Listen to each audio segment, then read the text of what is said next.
Hello everyone. Good afternoon. Thank you so much for joining us. I'm Julia Boorstin. I'm CNBC's Senior Media and Technology Correspondent, and I'm so excited today to get to host this conversation about the future of advertising. The title of this is Machine Learning on Madison Avenue, but what we're really talking about is the fact that marketing and advertising really sits at the intersection of creativity and technology, and more so now than ever before with the rise of AI, and there's no doubt that technology will continue to play a bigger role in marketing and advertising. So to talk about all of this, we're joined by such a dynamic panel to talk about the future and what's possible. And I'm so excited because we've been talking ahead of time. This is going to be really great. We have at the end here, Americus Reed II, the Whitney M. Young Jr. Professor of Marketing at the Wharton School and University of Pennsylvania.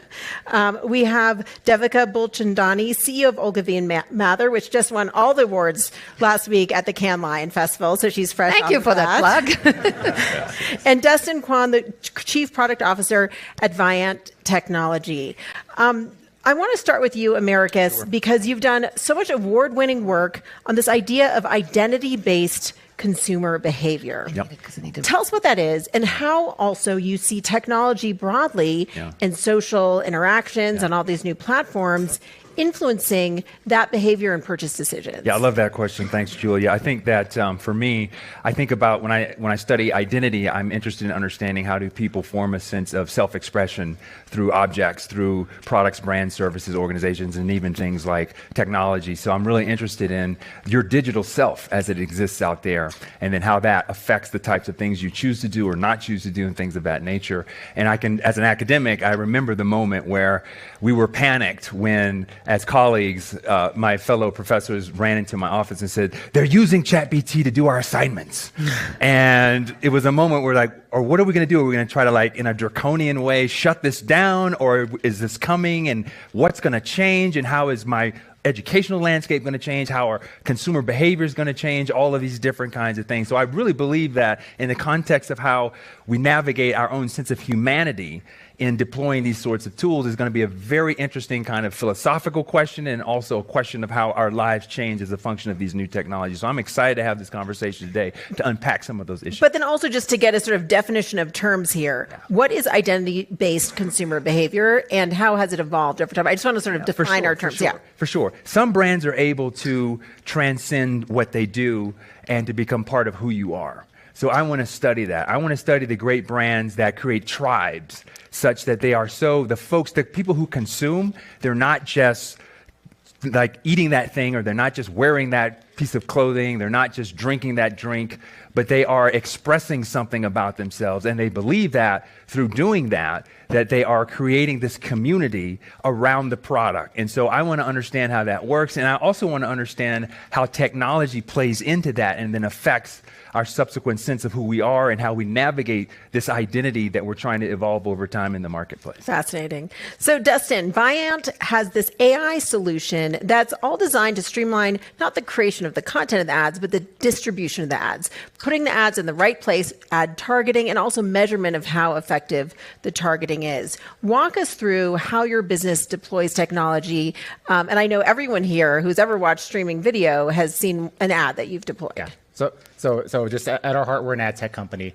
Basically, that means we build software that enables advertisers to run their campaigns across the internet. That's video, that's display, that's all of it. So if you're on Disney Plus, if you're on CNBC, if you're on other places, you've probably seen an ad that's powered by Viant.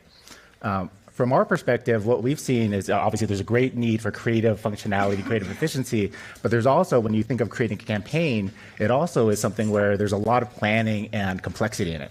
You've got various sites that you can look at, like going to the topic of Mad Men, there were 3 networks back then.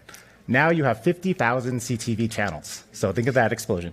There are, I think, more than 7 million apps that you can advertise on. There are more than 25 million websites you can advertise on, too. So you think of the complexity of that, and someone trying to manage that campaign and run it is both inefficient and nobody can keep up. And so what we're deploying from an AI perspective is really looking at that and trying to drive that efficiency, both at the kind of like pull the levers and don't make people click buttons. Nobody wants to spend their time clicking buttons in a console all day. But at the same time, what we want to do is we use that intelligence and have the machines work for us and enable us. Yeah, and then it's interesting to see how that ends up influencing the content down the line. But we'll talk about that more. Devika, talk to us about the big picture perspective that Ogilvy Mather has taken to embracing AI. And then I know you have this amazing clip you're going to show us that's going to blow everyone's minds. First, I have to say, you're talking about machine learning on Madison Avenue. There's no agency left on Madison Avenue. So I was just thinking about that. I said, I guess there's no machine learning then, because there's none of us on Madison Avenue. It's a figurative Madison. No, but it's amazing, right? That's a bit of branding. Yeah. That's lasted forever, right? Even though there's nobody left there, we talk about Madison Avenue, and everybody can conjure something up. So it actually talks about the power of a brand. So we're not a technology company, right? We're a human imagination company. We have 15,000 people over the world, and all they do is use their imagination to create products and solutions for business problems that our clients come to us with. And as we think about those solutions, in the 50s, we had to use TV. It was new. And then we had to use the radio. All of this stuff at some point was new, and there were tools in our toolkit to be able to unleash the imagination and do things in new ways, connect to our consumers and our audiences in new ways. So now, here we are. TV apparently is dead, right? Print is kind of dead, I believe. Everything is kind of dead. AI is the only thing that is alive and kicking. So what do we do from an AI perspective or a machine learning perspective, from a technology perspective, in terms of unleashing the human imagination? I want to talk about two things. I'm going to show you a video. One, if we look at technology and AI specifically, it's really democratized a lot of what we can do. It's democratized knowledge, but it's democratized things like celebrity access for the little guy, and that's one of the videos that I'm going to show you. The second thing is personalization, which you talked about as well.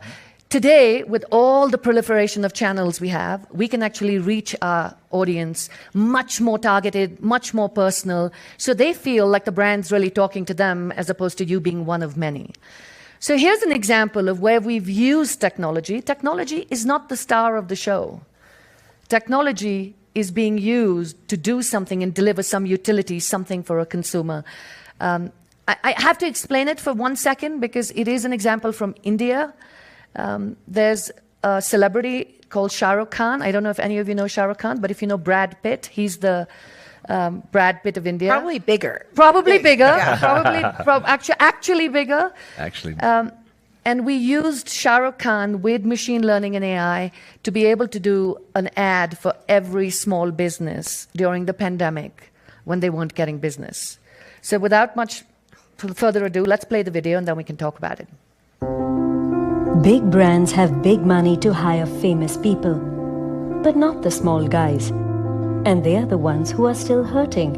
Presenting Shah Rukh Khan, My Ad. Welcome, Shah Rukh Khan! He almost certainly has more devoted fans than any other movie star in the world. Biggest movie star in the world. Forbes have called him one of the biggest movie stars in the world. We helped small businesses by making Shah Rukh Khan, the world's biggest movie star, their brand ambassador. इस दिवाली आप भी ना अपने पास वाले fashion और emporium से ही कपड़ों की शॉपिंग करना। सिद्धि विनायक इलेक्ट्रॉनिक्स से लेटेस्ट स्मार्टफोन खरीदकर धमाकेदार सेल्फी पोस्ट करना। क्या कर रहे हो? मीठा लाएगी? We used machine learning to recreate Shah Rukh Khan's face and voice to take the local store names in the ads. आप भी ना अपने पास वाली चॉइस ऑफ फैशन से ही कपड़ों की शॉपिंग करना। रॉयल फैशन से ही, एमके क्लॉथ्स से ही, पास वाली लक्ष्मी कलेक्शन से ही कपड़ों की shopping. Different versions of the same ad with local store names were targeted as per the PIN code of the viewer, showing them only the nearby stores. But it is impossible to cover all the stores. So we gave the power to the people to create their own version of Shah Rukh Khan, My Ad. Any small business owner could promote their stores through their own social media networks like WhatsApp forwards and other social media pages. It is Shah Rukh Khan selling your store, man. So if you're a small-time retailer or a merchant, what an amazing thing to have. Cadbury ad is an ad campaign that has gone viral. A new ad which stars Bollywood superstar Shah Rukh Khan is winning hearts all over social media. And what we are learning is that over 1 lakh local stores have already created their own ad with Shah Rukh as a brand ambassador.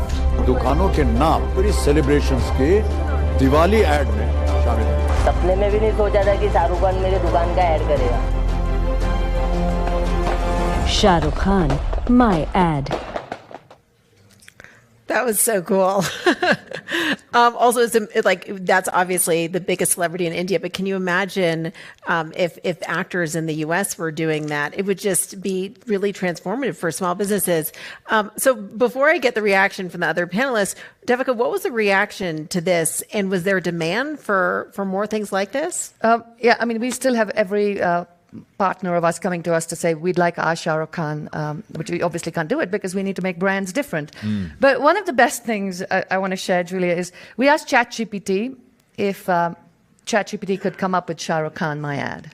And I'm going to read you, it's a very long response, but I'm going to read you a bit of it. And it says, the concept of an advertising campaign, especially one featuring a specific celebrity like Shah Rukh Khan for Cadbury celebrations, involves a blend of creativity, blah, blah, blah, blah, blah, 4 paragraphs. And then it says, in summary, while AI can be a valuable tool in certain aspects of advertising, the conceptualization of a campaign, especially one involving a celebrity and cultural nuances, remains a distinctly human endeavor. So that's really what this is all about, this intersection of human ingenuity and technological capability. So Americus, from your experience and perspective and all the research you've seen, how do consumers, and we were talking before about demographic differences, I'm curious about how consumers across the demographic spectrum react to technology like this. They know this is AI generated. They would have to be AI generated. Are people wary? Do they like it? I think they like it. I mean, I think it's one of these things where it's a new sort of engine that drives a lot of creativity. And I think as long as brands and services and organizations are smart enough to not get seduced by the tool itself, and really understand that the tool is really there to help facilitate a creative process or amplify a creative process, then it's good. But I also think consumers are very savvy in the sense that when they see lots and lots of messages or lots and lots of attempts to try to make engagement and create transactions, that can kind of turn them off as well. So I think there's a fine line to be able to create this creative context that's resonant and drives a really powerful value proposition for consumers, and not sort of create a situation where they're immediately turning off or tuning out because they recognize that, hey, this is just another one of these attempts to like deep fake a way into getting me to give them some of my money. So deep fakes can be used strategically, but shouldn't be used too much. Shouldn't be used too much. And I think that consumers are smart. And so they're always sort of looking for something that's going to add value to their life. And it's a misnomer to believe that consumers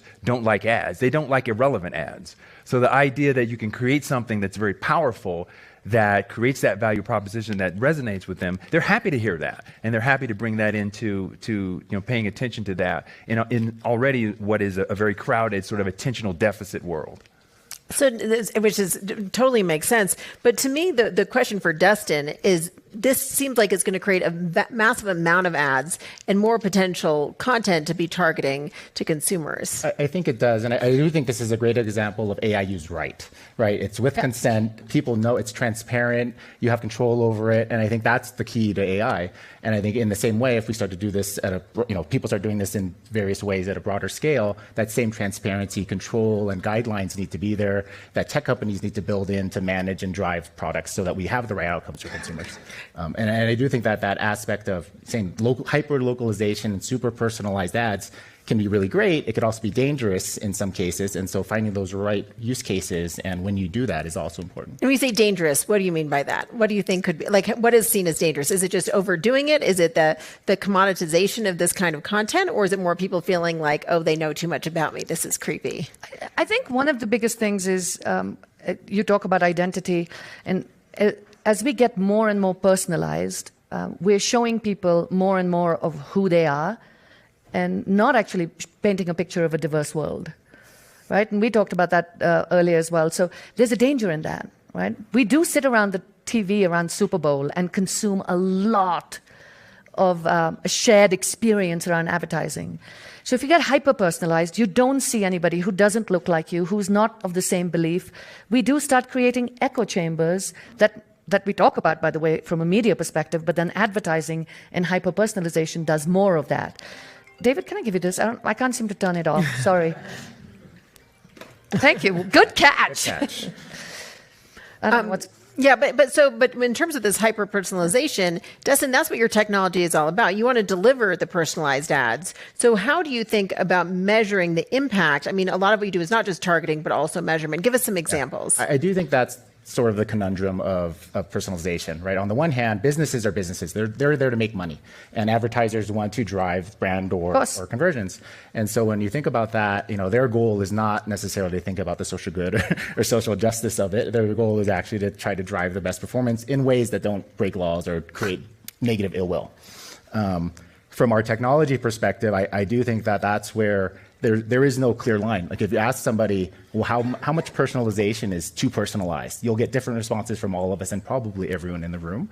And so I think that's where that control comes in. The technology can't be given the control of that, right? People have to decide that, at least for now. And I think in the future, I often kind of think of AI as a genius child, right? A few years ago, it's like a toddler who can learn a lot but didn't give you great answers all the time. You skip forward a year or two, and it's like it grows in dog years. So it's like now it's a teenager, and it's still great answers, getting smarter, giving us better things. But at the same time, it's still like, do you really trust a teenager with your campaign? Do you trust a teenager to do things? And I don't mean to put anything down on teenagers, but that responsibility, I think, falls onto us to drive. And are there any case studies that you've seen where the data you're getting is saying, hey, this demographic really responds well to this, and this demographic isn't? If we're going to be selling Stanley Cups to teenagers, they need to have a different marketing message than to 70-year-olds. Yeah. Definitely, we're seeing, and that's where I think AI can help with the data. So there is this thing. I also asked AI a while ago. I was doing a presentation in Colorado Ad Day, and I said, "What are some bold predictions?" And AI told me that it thought it would take over advertising. It thought that we'd all be jobless. Yeah, it will surpass human creativity, and that it will everything will be hyper localized and personalized. And when you see those answers, those are not answers you want to see, right? As an adult or as someone who's kind of driving a campaign, like that doesn't sound right. And so what we're looking at is it's really looking at the data. And so as you run all these campaigns across hyper-localized areas, it's very hard for you to manually put together 50,000 stores or 130,000 different ads, but the AI can do that. And so that's using the tools to drive the things that can drive the right outcomes, and then you as a person, using that assistant to make a decision on that. So Americus, what do you think about all of this? This idea of hyper-personalization, is this what consumers want? Is this what works for brands? That's a tough question. I think that consumers like it because it does feel personal. So I think there is a very strong psychological reaction to anything that feels like it's being expressed in direct, consonance with you. So they do like that. No one likes to be sort of ubiquitously talked to constantly. So there is a kind of an interface of doing this the right way and at the right cadence, so that consumers don't become too overloaded with it, and that they can continue to really, trust in the technology itself. I mean, an interesting point about all this is when you ask the average consumer about artificial intelligence, they almost don't know what it is. And so they know it's this thing, it's maybe like this chatbot thing, it kind of talks to you, you do a generative thing, ask it questions, it gives you answers. It's one of these, it'll recommend things on the website if you've read books of a particular type or watched certain things on Netflix before, it'll tell you, well, here's something you might like. That's AI, but they don't really understand, what's under the engine and large language models and all this kind of stuff. But they're willing to trust it because they're able to see that there's a value proposition that's there that resonates with them. And this notion of personalization from an identity perspective is really tapping into a feeling that this is someone who not only knows things about me, but wants to add value. And it's because they're signaling that personalization piece that creates a different kind of an emotional connection than, say, what would be something like with more of a mass kind of approach. Sorry, go ahead. I'll add a small anecdote about some of the things I saw. In a former life, I was working at the world's largest bookstore, which you probably have all heard of. Amazon. And I was driving ads, and specifically device ads. And so when you turn on your tablet, your Amazon Fire tablet or your Kindle or your Fire TV, you would get ads. And some of these could be very personalized and recommended for you. And the danger we had from consumers, on the one hand, was you don't want to show someone a medical ad. If somebody has a medical disease, you don't want, they can turn on their device in front of other people, and that's a bad example of where policy has to come in and say, no, any of these medical conditions or medical at all, don't show it. Right? Obviously, there are things around maturity ratings and other things, same thing. Those were there. My funny example is actually, as I drove this program, we would get complaints from executives. And what executives would say would be, they turn on their Kindle and they would see romance ads. And they'd see these steamy, half-shirted guys on their Kindles. And they'd say, like, why am I being targeted for this ad? This doesn't make any sense.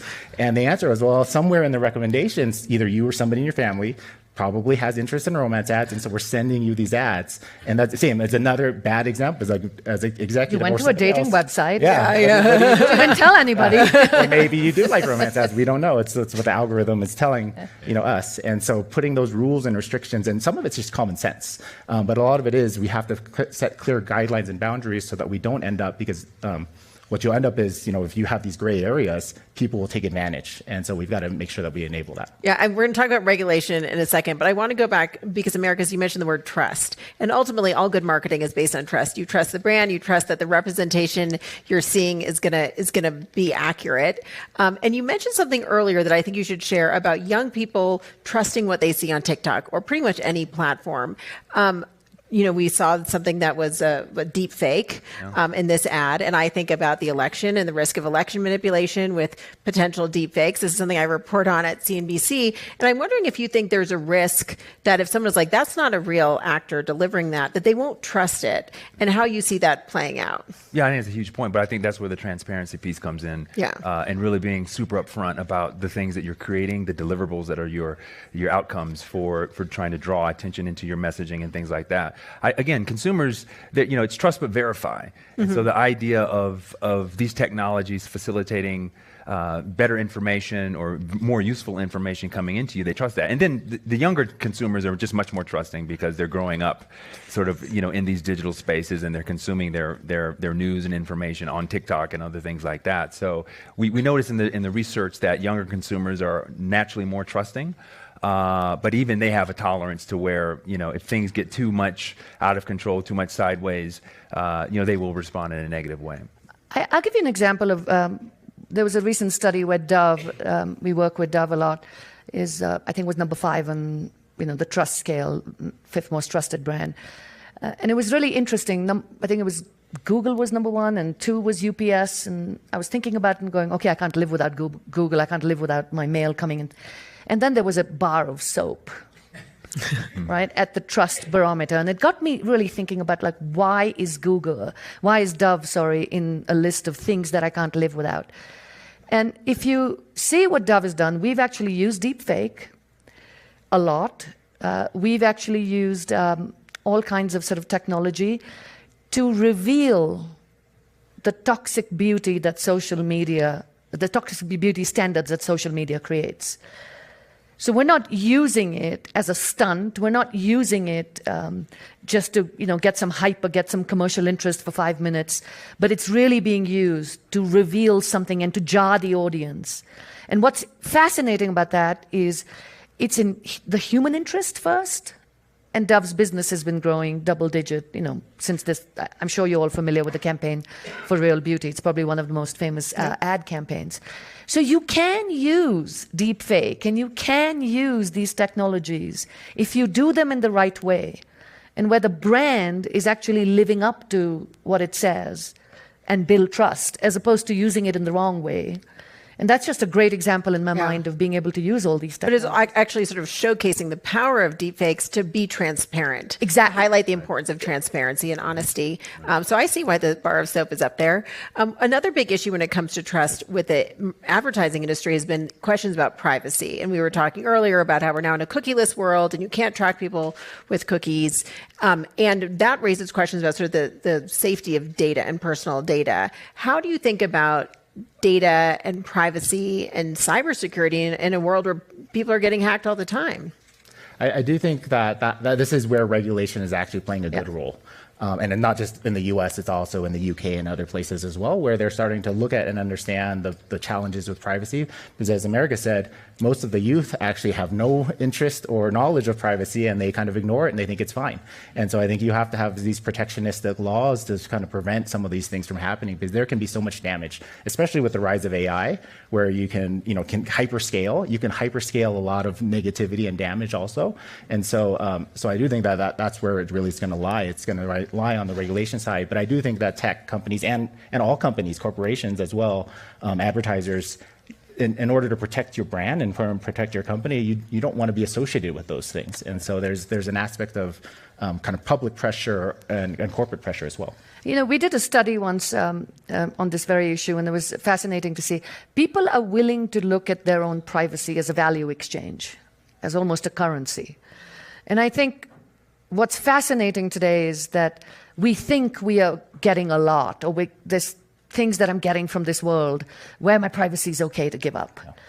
Because when you have a serious conversation about it, people always say no. But when you look at behavior, so stated intent versus real behavior, they're two very different things. And I think we were discussing this earlier. Yeah. Americus, you're nodding here. And I'm remembering something you said earlier about how people sort of get used to giving away their privacy, or they get used to the creepy ads that follow you around the internet. Yeah, it's a normalization process. On my phone listening to me? Yeah, we don't want that. I think it is interesting. And yes, it is listening. Yeah, it is. That's why I was bringing it. That's why somebody's... Yeah. This is true. I think that, from a trust perspective, I agree with everything that's being said here. There's a lot more trust, especially for younger consumers. But if you breach that trust, there's also the flip side of that. There's a much more averse reaction to not wanting to come back to that particular brand and things like that. So it really is something you have to be very, very careful with, even though we recognize that there is a lot of trust with younger consumers. The other thing is, I think is important, is that it's really important, I think, to establish a track record around, if you're a brand, like I love the Dove example, because one of the things that they did, which was so good, was they established an idea, like we want to be a thought leader on something, attacking an issue that's very important, and what are the ways that we can do that? What are the ways that we can raise awareness for everybody in a way that benefit? And when you have that, it's sort of like trust is like a bank account.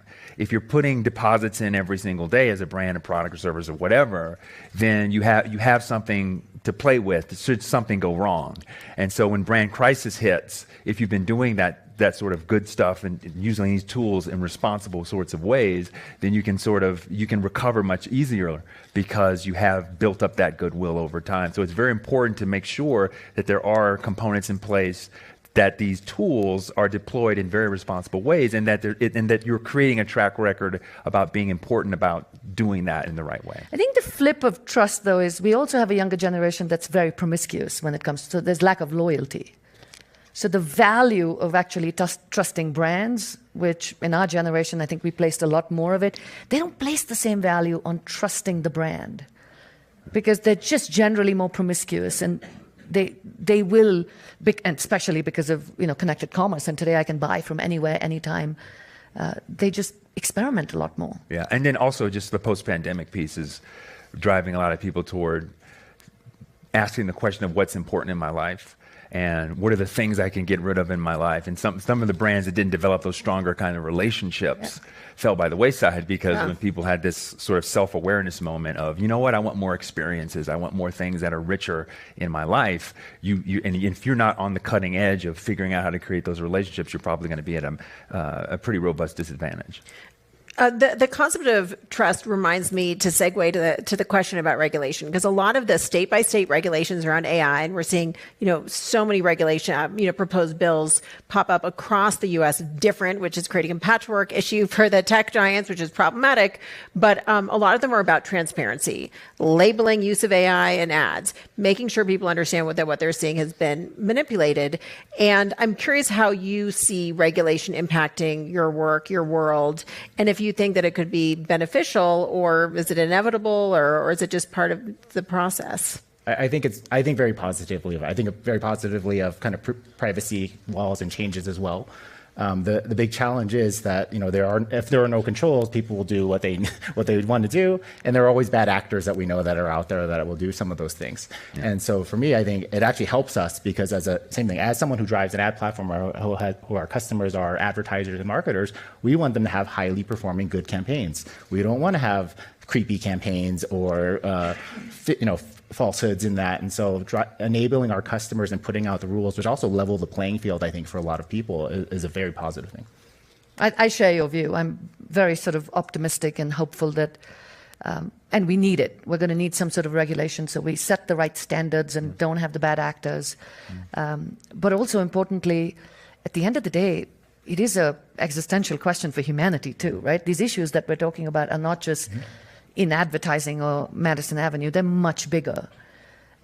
So I think it's very important. Yeah, I agree with that. I mean, I think that the regulatory piece is huge, and also just trying to keep in mind the tool is kind of agnostic to any good or bad. It's how it's deployed, right? It's like a hammer. The hammer isn't inherently good or bad, but sure, you can take the hammer, build a house for someone, or you can take the hammer and hit them over the head and take their wallet. And so, it's how are you deploying the tool, and let's be very aware of and cognizant of when it is misused and having those controls in place to be able to bring those sorts of problems to the forefront and, sort of responsibly address them in real time. That's going to be a challenge. Yeah, and then we could talk about what kind of legislation actually get passed in another session. But I am going to open up to questions from the audience. But first, I'm going to ask you all to do a little bit of a crystal ball situation here. Rewind 2 years. Everyone was here and they were talking about the metaverse and they were talking about augmented reality and virtual reality. ChatGPT had not launched 2 years ago. And yes, we knew about AI and machine learning, but those are more sort of just tech tools and not revolutionary innovations the way generative AI has been. So look ahead 2 years for me. At the pace that we've seen AI advance just in the past 18 months, I would suspect that the world looks pretty different in 2 years from a technological capability perspective. What do you see your work looking like in 2 years? How is your world different? We'll start with you. Sure. So I'm very bullish on AI. I'm a converted skeptic. I was very skeptical at first, and then as we start, and then all the proof comes in using it. So as I started using it, and others started using it, and they're seeing it being used across industries, I became much more bullish on it. I do think that it will revolutionize advertising and a lot of the things we do. Even the phones that we have. And I really think of that as that personal assistant, right? So it will understand you better. It will be able to do things for you that will save you time, save you energy, and possibly make things move faster for you. And so I think that time savings will be invaluable. I do think that we'll hit some speed bumps in the road and probably have some hopefully minor disasters that happen. And so I think we have to both plan ahead and be vigilant on those as well. Yeah, I share some of your beliefs, but I think AI is going to actually really help us because I think one of the most important currencies today is human energy. Because all of you here, are you overscheduled, tapped out, exhausted, overwhelmed? The answer to all of that always is yes. And when you look at the younger generation especially. So if we can take away some of that grunt work that we don't need to do and release sort of our imaginations to be able to do the higher level thinking, I think that's a win-win for all of us. So I do look at a world where I think our industry will be transformed, where we will have much more higher level work. We'd have a lot of what we call in our industry tier 2, tier 3 work be more automated. But I'm glad because I don't know, none of you in the industry, but I always ask the young kids in the industry, do you wake up in the morning and say, I want to resize a banner 50,000 times? That's my mission in life. No. I want to write a report about a meeting that happened. And I want to write it every day of my life. No. So if AI can take that away and actually give the human imagination, and the other thing I always say is boredom is good. We don't have time to be bored. So if it takes that away and lets our imagination and our minds be more bored, that's a good thing. Yeah, I would say I'm cautiously optimistic.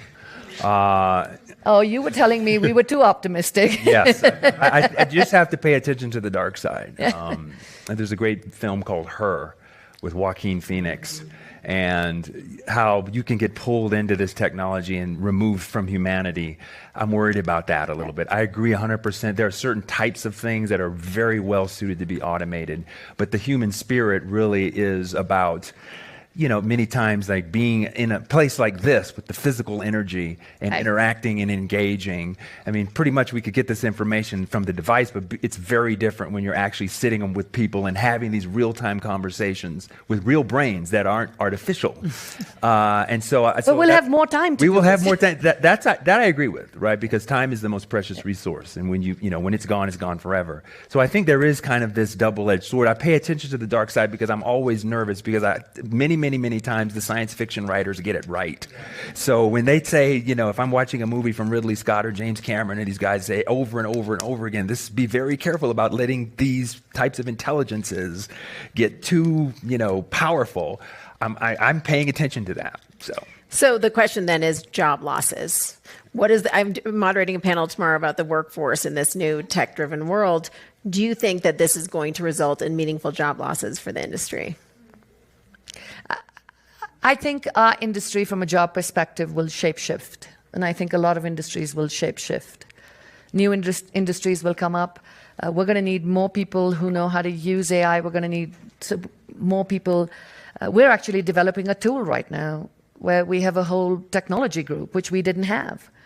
Right? So we will be employing different kinds of people because just a large language model doesn't actually work in our business. We need to train that model to become smarter on a particular brand.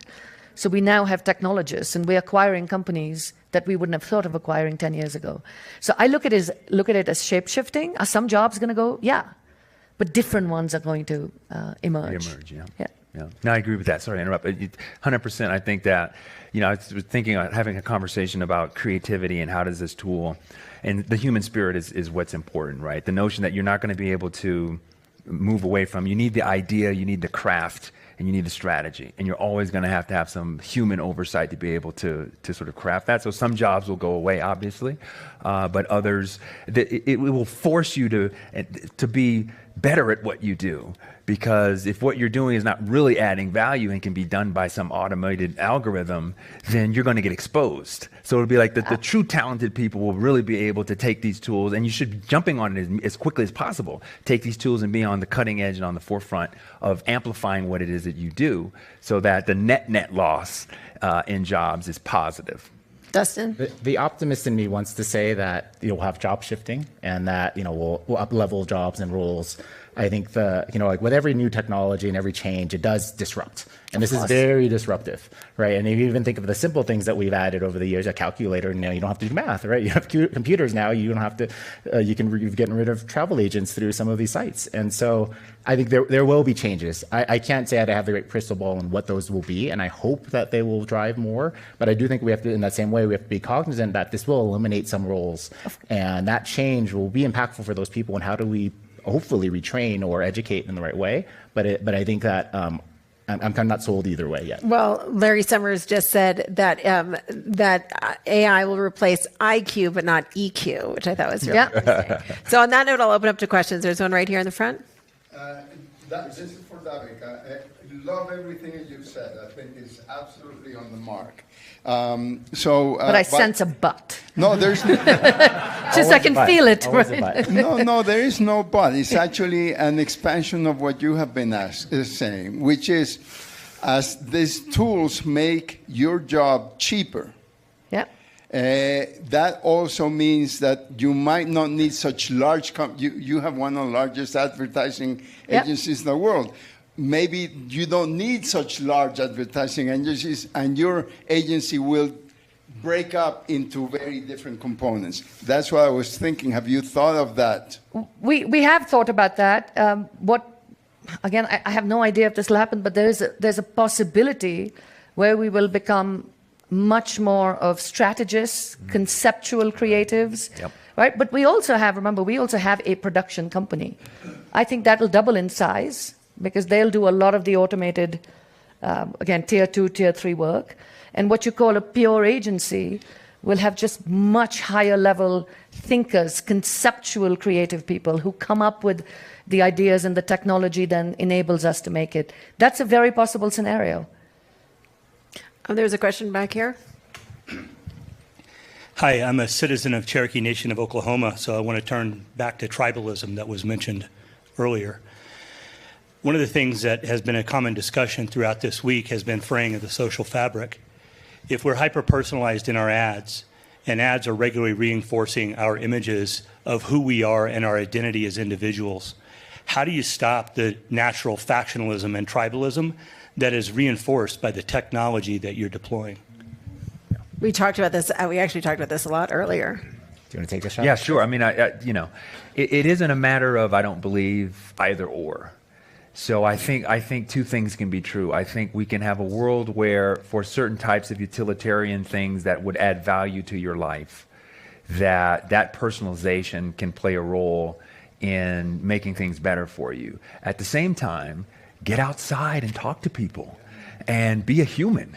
So I don't think these things are necessarily going to have to be a choice. I think they can both coexist, and as long as we're not letting this sort of, going into this rabbit hole of this digital world where we're staying in there and not coming out, as long as we don't let that sort of take over, I think it'll be fine. I'll just add on. I do think that there's some fair concerns in that, and I think it's that what I was talking about earlier, which is there's no clear line, and it depends, and so we have to help build those rules and define those areas. Is it I looked at this T-shirt and I really liked it, and is it personalized for me? That's fine. If it's I'm only seeing people of my color, ethnicity, race, and it only keeps my bias focused, that's not fine. But I think how do you enforce that and decide that, I think, is a challenge. I don't have a good answer for you, unfortunately. I think that worries me a lot. Yeah. I don't have a cogent answer, but I think it's something we all need to be concerned about. I'm going to go back and forth on different sides of the room. So here in the white shirt, there's a. I'm a bigger kid. Hi, Austin Regalado. I'm program manager at Google, and we've seen Gemini, ChatGPT become the new portal to the web, right? Outside of Google search. So, are you at all, your clients, your partners, worried about, what kind of new modalities are we going to have to advertise through outside of just the typical hyperlinked text or display video ads? Have you thought about what that new medium to advertise to someone through is going to look like? Yeah, I do think there's kind of the what does it actually do and how does it work will lead into some of that. But I do think it will be a new creative type. I think the challenge with that, I think in that same vein, is like, I remember how search used to be. It was you search for something and you'd see the real results. Now you see sponsored results. What can happen within, some of these new systems is now you're sponsoring the AI responses, which is not the real answer.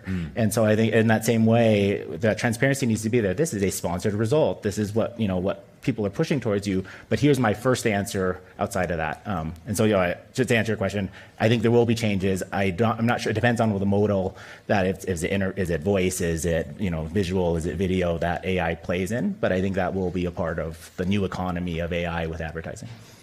Question over here. So I want to pull in a couple themes. One is the tribalization theme, and one thing I haven't heard you mention is that I can now pay a fee to not get any messages from any of you people. Right? Sometimes. So it appears to me, looking at it from a few steps back, that there's a lot of business opportunities for people with your skill sets to empower the consumer, which is, again, another theme you're talking about, so that I can select the kind of ads I want to see by theme, and a variety of other variables. Is that something you people talk about? Okay, this we people thing. Hold on. That's good. Do you want to take that? I can. Yeah, go ahead. So there have been actually a lot of ad technologies that have tried that in the past. The challenge is, the good and bad of advertising is, it is advertising. Nobody says they really want to be advertised to. But the bad is that, advertising pays for a lot of the content you view. So if you're watching, broadcast television, Netflix now, a great it example. subsidizes or pays for.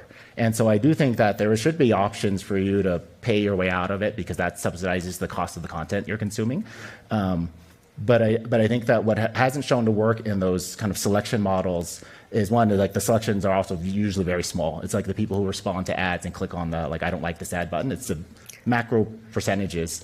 And then unfortunately, in that same way, when people start to personalize, they also don't perform well. And so that hits the businesses. And so that's the challenge.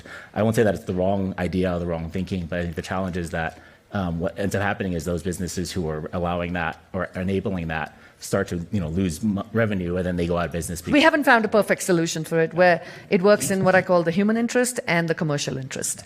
But psychologically, I'm paying money to tribalize, right? I mean, you could see it that way.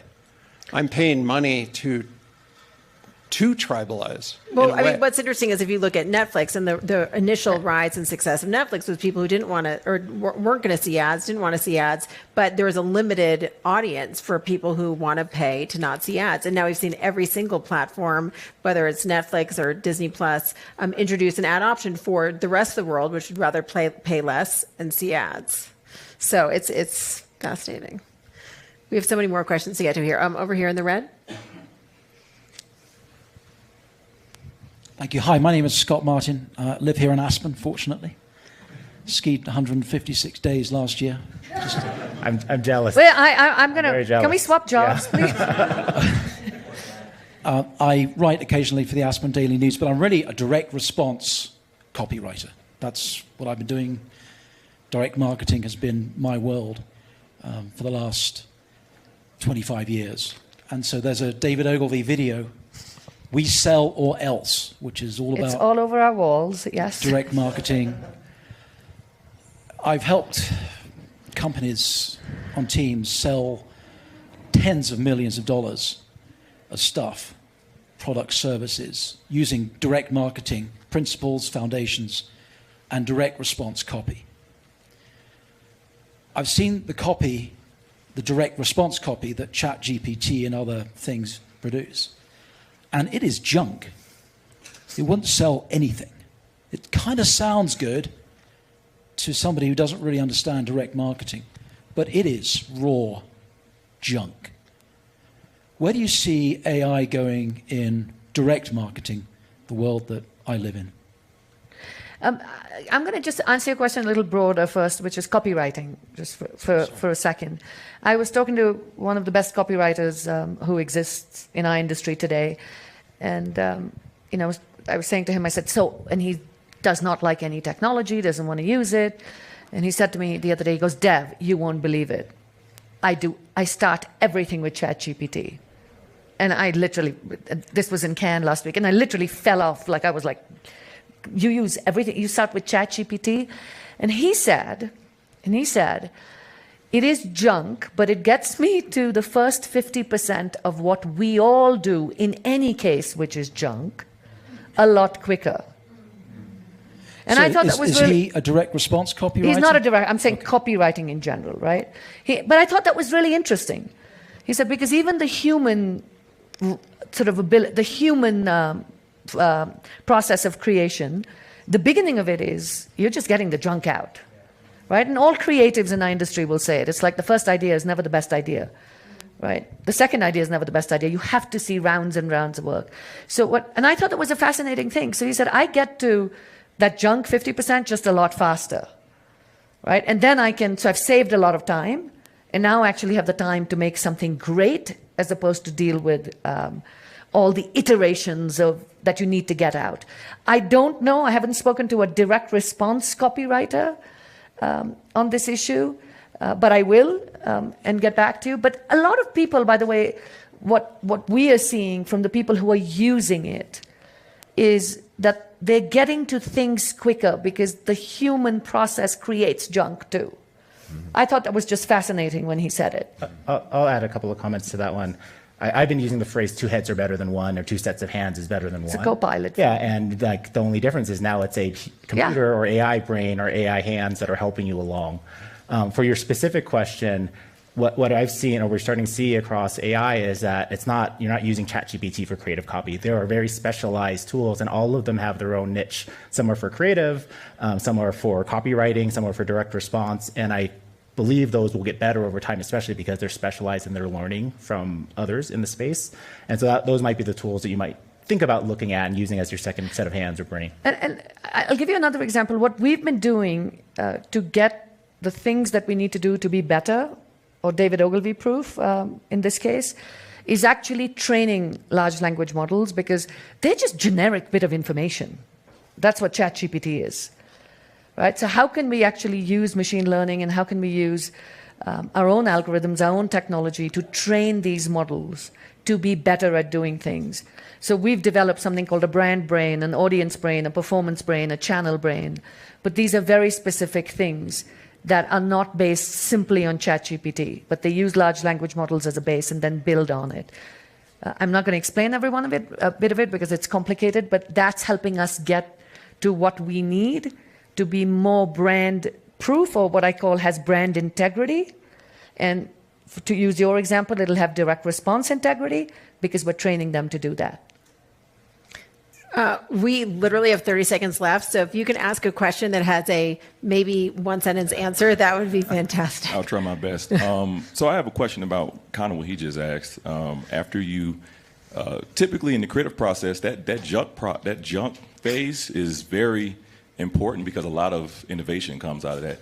So do you see, as we rely more on simulated intelligence and we're always trying to optimize for time, do you see like the authenticity of the work that'll be coming out in the future? Do you see that decreasing and us becoming more kind of plastic, you know, in the stuff that we produce? I think that is absolutely 100% the danger and my biggest fear if we just relegate everything to the algorithm and to the machine or to whatever. That is, we will get, every brand's going to be commoditized. There's going to be no differentiation, no relevance. Those are fundamental drivers of buying behavior for brands and businesses. So absolutely. In combination, as a co-pilot, as an assistant, as another input into the creative process, we haven't seen it be dangerous. Today something came out, I'm not going to name brands, but they only use Sora. And they did a whole video. They're also a brand that talks about human imagination, and they used, artificial intelligence platform. Massive backlash. Right? So I do not believe, I think we will get junk if we go to 100%. Press a button, out comes a video. Press a button, here's an ad. So that warning is a perfect note to end on because we are over time. But I want to thank Dustin, Devika, and Americus for joining us for this fascinating conversation. Thank you so much. Thank you, Julie. Thank you. Thank you, guys. Thank you. Stay on top of the latest in identity, marketing, branding, and pop culture by following Americus Read on social media or learn more at americusread.com.